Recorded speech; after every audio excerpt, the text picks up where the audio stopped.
We are back on Taking Care of Business on Koerner Radio, News Talk 1180, 1230 KGEO, 1410 KERI, and now in New Mexico on 1000 KKIM.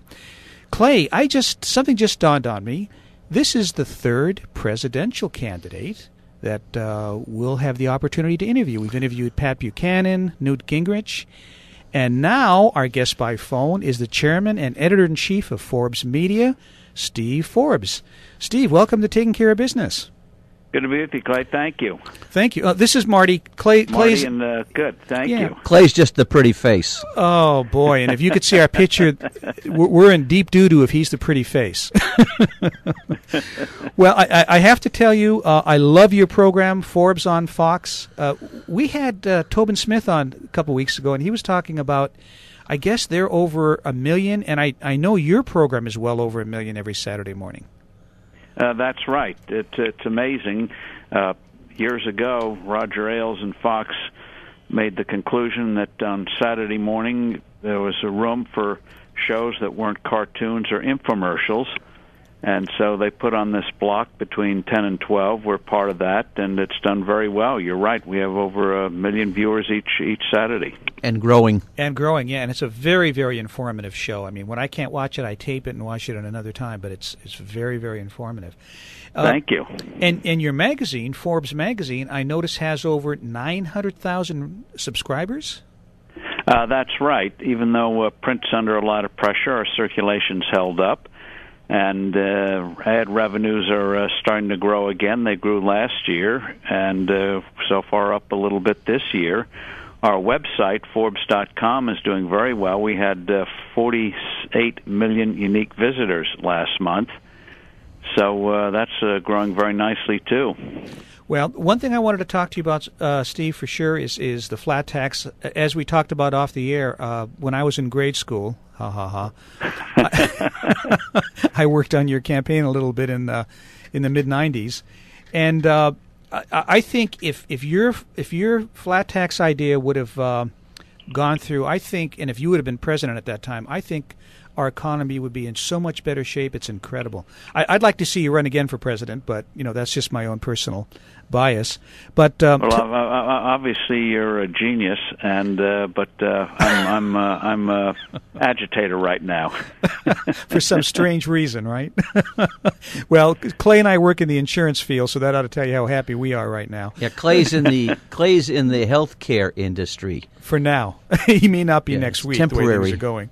But tell us about the flat tax for those listeners that don't really understand the concept.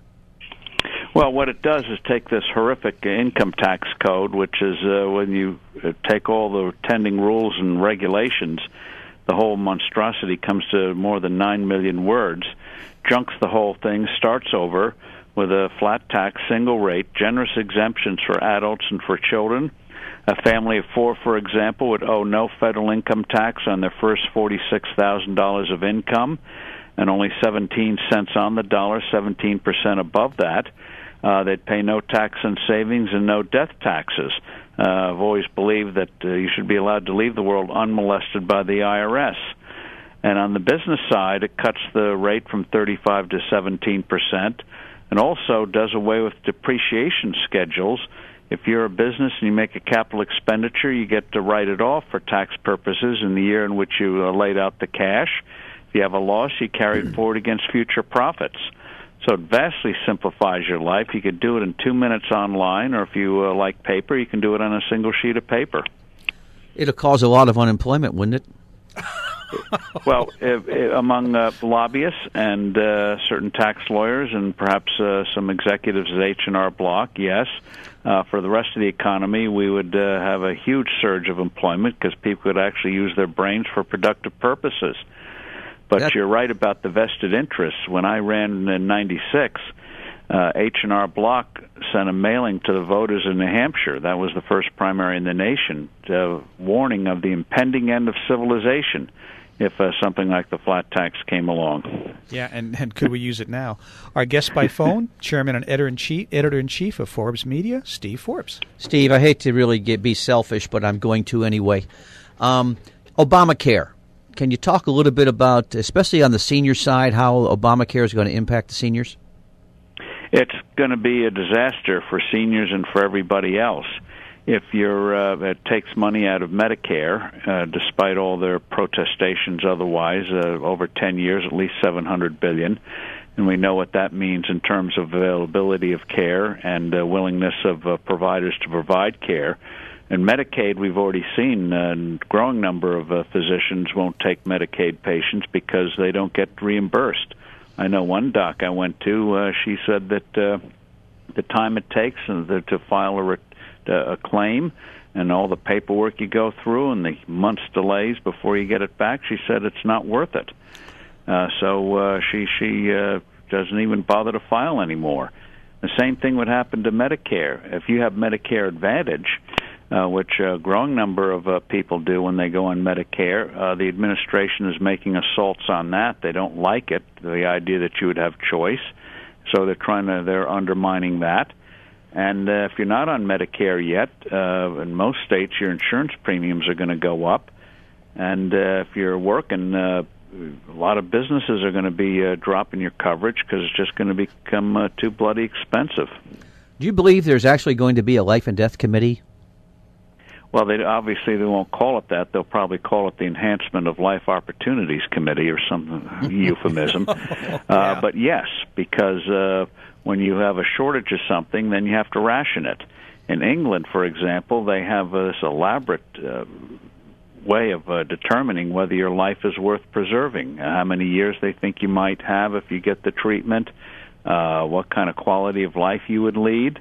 And so you take, this has been known for years, if you need something like kidney dialysis and you're above the age of 60, 65, forget it. You're never going to get in front of the line.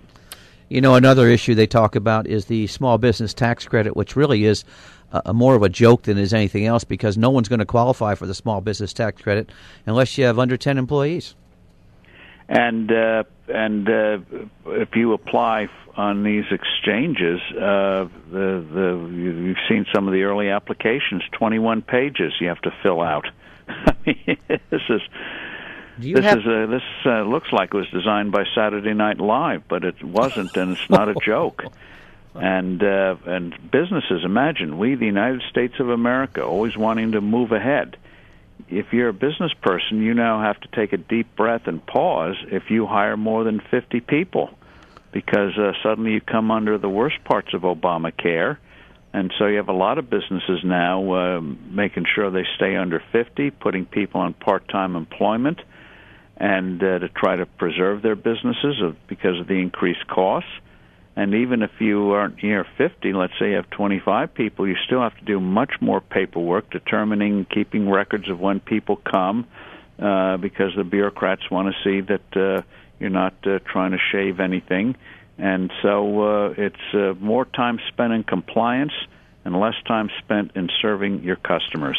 You know, Steve, before we take a break, I wanted to mention to you that about 50% of the businesses are electing at this point to not continue with benefits.